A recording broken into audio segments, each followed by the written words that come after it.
मुख्यमंत्री भजनलाल शर्मा ने जयपुर के रामलीला मैदान में हर घर तिरंगा अभियान का शुभारंभ किया। चार दीवारी में निकली तिरंगा यात्रा को सीएम भजनलाल शर्मा ने हरी झंडी दिखाई। इस दौरान मुख्यमंत्री भजनलाल शर्मा के साथ ही प्रदेश अध्यक्ष मदन राठौड़, विधायक और मंत्री भी मौजूद रहे। सीएम भजनलाल शर्मा ने मंच से हर घर तिरंगा अभियान को राष्ट्रभक्ति का जन आंदोलन बनाने का आह्वान किया।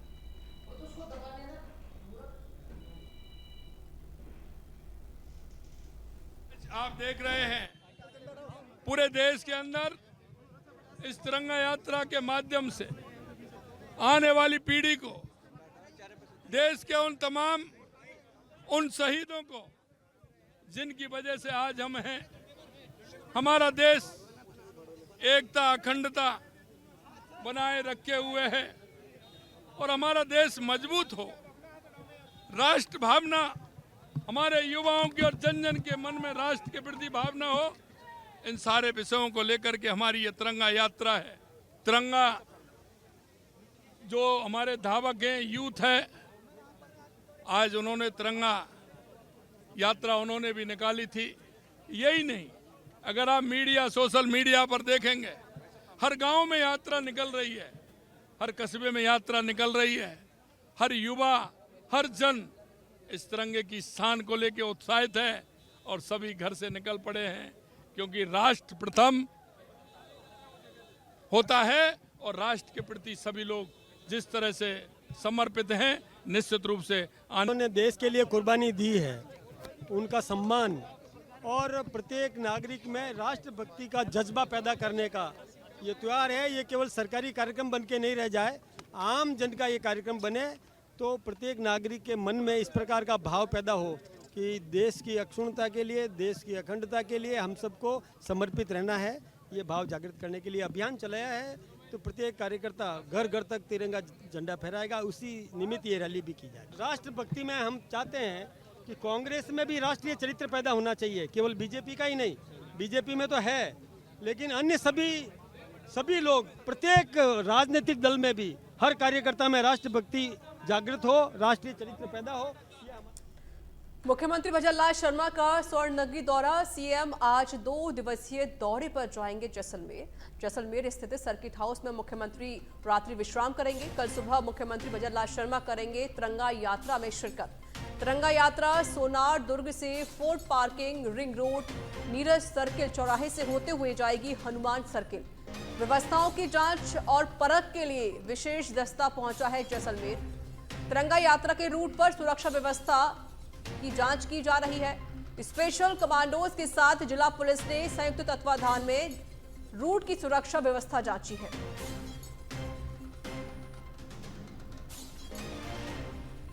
तो हर घर तिरंगा अभियान बीजेपी का जारी है और इस बीच मुख्यमंत्री भजनलाल शर्मा अब जैसलमेर के दौरे पर रहेंगे। उनका 2 दिवसीय दौरा रहेगा।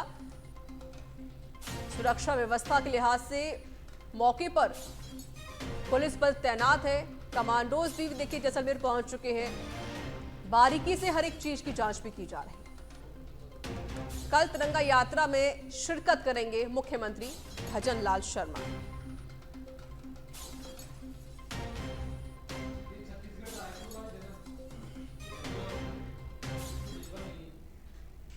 और वहीं डिप्टी सीएम दिया कुमारी पहुंची है जोधपुर। मारवाड़ इंटरनेशनल सेंटर में ली अधिकारियों की बैठक। बारिश की वजह से कुछ देर बाद पहुंची है डिप्टी सीएम दिया कुमारी।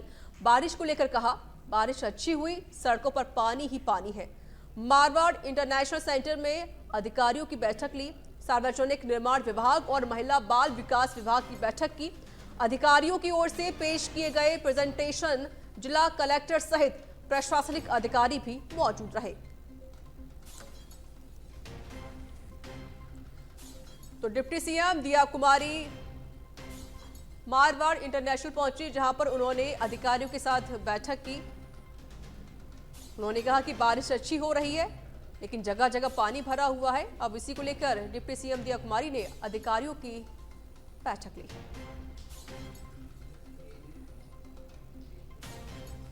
और वहीं रेप केस में आजीवन कारावास की सजा काट रहे आसाराम को जोधपुर हाईकोर्ट ने इलाज के लिए 7 दिन की पैरोल दे दी है। आसाराम पिछले 4 दिन से जोधपुर एम्स में भर्ती हैं। उसे आयुर्वेदिक इलाज के लिए पुणे के माधोबाग आयुर्वेदिक हॉस्पिटल ले जाया जाएगा। आसाराम को 11 साल बाद पैरोल मिली है। इससे पहले उसने कई बार पैरोल के लिए एप्लीकेशन लगाई, लेकिन हर बार खारिज हो गई। इससे पहले आसाराम को जोधपुर स्थित निजी आयुर्वेदिक अस्पताल में इलाज के लिए पुलिस कस्टडी में अनुमति दी गई थी। यहां आसाराम ने पुणे के डॉक्टर्स की देखरेख में इलाज करवाया था। इसके बाद वापस तबियत बिगड़ने पर इसे जोधपुर एम्स में भर्ती कराया गया। आसाराम को 25 अप्रैल 2018 को जोधपुर की विशेष पॉक्सो अदालत के नाबालिग के साथ का दोषी ठहराया गया था। उम्र कैद की सजा सुनाई गई थी। आसाराम 2 सितंबर 2013 से जेल में है। 2 साल पहले गुजरात की एक अदालत ने आसाराम को 2013 में अपने सूरत आश्रम में एक महिला अनुयायी के साथ कई मौकों पर बलात्कार करने के लिए दोषी ठहराया था।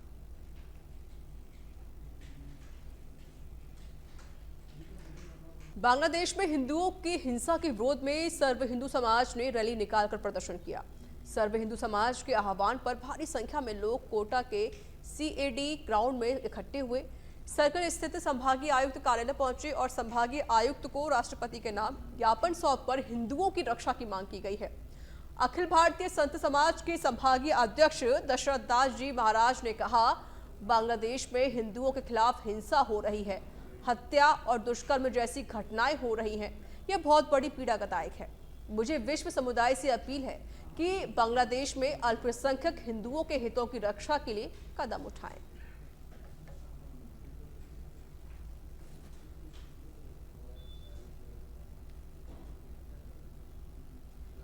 और वहीं प्रदेश भर में भारी बारिश से नदी नाले उफान पर है। कई जगह हालात खराब हैं। इधर फलौदी जिले में जोड़ सरपंच के नेतृत्व में ग्रामीणों ने जिला कलेक्टर को ज्ञापन सौंपा और गोल जोड़ बांध की मरम्मत करवाने की मांग उठाई। उन्होंने बताया कि बांध जर्जर हालत में है। भारी बारिश और अत्यधिक जलभराव से बांध में लगे पत्थर और पाइप बहाव में बह गए हैं, जिससे आबादी क्षेत्र में खतरा बना हुआ है।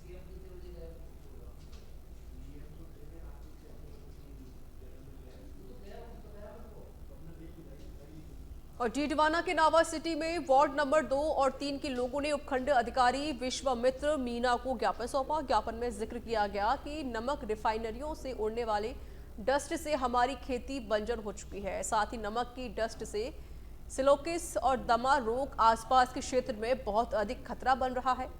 वार्ड वासियों ने मांग की है कि इन नमक रिफाइनरियों के ऊपर ठोस कार्रवाई हो और इन नमक रिफाइनरियों को तत्काल प्रभाव से बंद करवाने के आदेश प्रदान हो।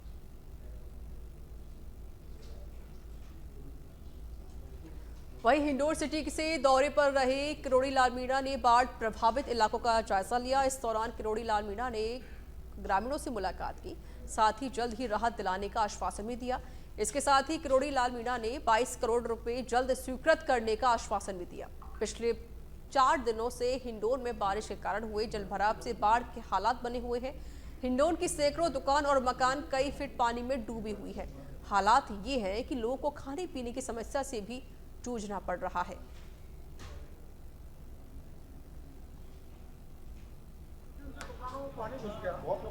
जो भी सामान तो बेकार हो गया। हमारे यहाँ आपदा में जो प्रावधान है वो ये है कि बरसात के कारण कोई आदमी मर जाए, कोई गंभीर चोट लग जाए, मकान गिर जाए, झोपड़ी गिर जाए, पशुधन को नुकसान हो जाए तो उसका पैसा देने का प्रावधान है। और ये नई चीज सामने आई है, इसका हम कैबिनेट में बैठ के कोई न कोई रास्ता निकालेंगे। और मैं सीधा तौर पे मैं जानता हूँ आपको 250-300 करोड़ से ज़्यादा का नुकसान है, और मैं सीधा भरोसा नहीं दे सकता जब तक कि मुख्यमंत्री जी और कैबिनेट में मेरी बात नहीं हो जाए। लेकिन मैं आपकी जो ये नुकसान हुआ है इसको मजबूती से। और अब खबर 12 के शहबाद से है। नदी के उफान के दौरान गर्भवती महिला की मौत का मामला। घंटों नदी के मुहाने पर उपचार के लिए गर्भवती महिला तड़पती रही। कलेक्टर रोहिताश सिंह तोमर गठित टीम के साथ पहुंचे हैं सिलोरा। टीम ने सीएचसी केलवाड़ा और मृतका के ससुराल जाकर जानकारी ली है। कलेक्टर रोहिताश सिंह तोमर को टीम ने रिपोर्ट सौंपी। गठित टीम में नायब तहसीलदार महेंद्र सिंह, पटवारी श्रीपद सहरिया मौजूद रहे।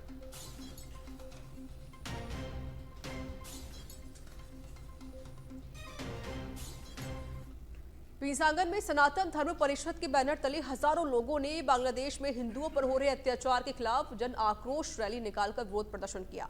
सुभाष स्टेडियम में इकट्ठा होकर रैली के रूप में नारेबाजी करते हुए उपखंड मुख्यालय पहुंचे, जहां महामहिम राष्ट्रपति के नाम एसडीएम राजकुमार टाडा को ज्ञापन सौंपा गया। प्रदर्शन के दौरान बाजार बंद रहा।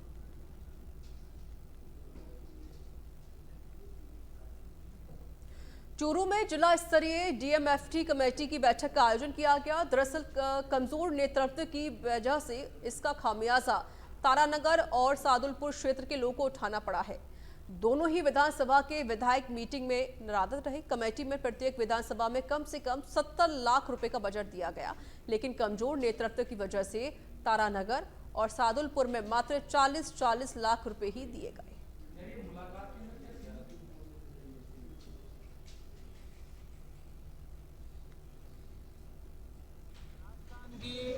इस पर्ची सरकार का सौतेला फरमान आज चूरू डिस्ट्रिक्ट हेडक्वार्टर पे देखने को मिला। आज जो मीटिंग थी उसमें जो ऊपर से पर्ची जैसे आई वैसे यहाँ के जिला कलेक्टर महोदय और कमेटी ने है वो फरमान जारी किया। एक तहसील को 2.5 करोड़ रुपए, जबकि अन्य जो तहसील हैं उनको 40 लाख में निपटा दिया। ये अन्य जो तहसील हैं उनके साथ में सौतेला व्यवहार है और इस तरीके का व्यवहार है वो कमेटी को नहीं करना चाहिए था। जो जितने पैसे थे उनमें सबका डिवाइडेशन होता है। जितनी 6 विधानसभाएं हैं, 6 अपनी तहसील हैं, तो 6 तहसील में बराबर का डिवाइडेशन का है वो हकदार होना चाहिए था। लेकिन पता नहीं कमेटी है वो किसके इशारे पे या फिर पर्ची सरकार के ऊपर के हाईकमान के फैसले। डीएमएफटी की मीटिंग थी जिसमें जहां हमारे पास माइंस का काम चलता है उन एरियाज में डेवलपमेंट वर्क्स कराने के लिए भी एक डीएमएफटी फंड होता है। उसके तहत हमने अभी यह प्रस्ताव लिए थे एमएलए से और माननीय एमपी साहब से। तो उसमें जो आए हैं स्कूल के लिए कमरे हैं, इस तरह से हमने प्रत्येक पंचायत प्रत्येक विधानसभा में 6 विधानसभा क्षेत्र है, तो हमने जहाँ पे काम होता है उसमें तो 70 लाख शुरू किए हैं और बाकी जगह पे 40 लाख बेसिकली स्कूल के कमरे। और जैसे यहाँ पे कॉलेज के अंदर एक लैब का काम है, यहाँ पे टाउन हॉल के लिए कुछ ऐसा देखो नहीं है। 40 लाख का नहीं, आप एक समझदार पत्रकार हैं, सब एक सांसद के रूप में मैं बैठा हूँ, तो पूरे लोकसभा क्षेत्र की जिम्मेदारी हमारे पर भी है। पिछली बार सदाशहर में बहुत कम पैसा दिया गया था, सदाशहर में इस बार ठीक दिया गया। पिछली बार राजगढ़ तारानगर में ठीक पैसा आ गया था, इस बार कम, अगली बार फिर उनको एडजस्ट कर लेंगे, क्योंकि अब टारगेट ये है कि कुछ 10 कमरे बनाएंगे तो 70 लाख में चाहिए। तो वो एक फिगर आउट किया है, एवरेज दिया है। हम डिस्ट्रिक्ट को बांटना नहीं चाहते। आज पैसा चूरू शहर में ज़्यादा लगा दिया। चूरू में तो माइनिंग एक्टिविटी बिल्कुल भी नहीं है। अगर मैं उस तरीके से चलूंगा तो फिर चूरू में दे नहीं पाएंगे। पर हमारा डिस्ट्रिक्ट हेडक्वार्टर है, हम डिस्ट्रिक्ट को इस नज़रिए से विकास नहीं करा सकते। सांसद विधायक हमारे तारानगर के राजगढ़ के नहीं पहुंचे, तो सांसद के रूप में बैठे हैं, हम सबको बराबर देंगे। अगली बार किसी को कम हो जाएगा। पिछली बार सदाशहर का पैसा बहुत कम था, इस बार। जोधपुर में फिर से बारिश का दौर शुरू हो चुका है। 5 दिन बाद जोधपुर में बारिश ने फिर से दस्तक दे दी है। बारिश के चलते सड़कें जलमग्न हो चुकी हैं। बड़ी जानकारी दे रहे हैं आपको। बारिश का दौर जोधपुर में लगातार जारी है और फिर से बारिश शुरू हो चुकी है। 5 दिन बाद जोधपुर में बारिश ने फिर से दस्तक दे दी है। बारिश के चलते सड़कें जलमग्न हो चुकी हैं, जिस वजह से जनता को समस्या का सामना भी करना पड़ रहा है।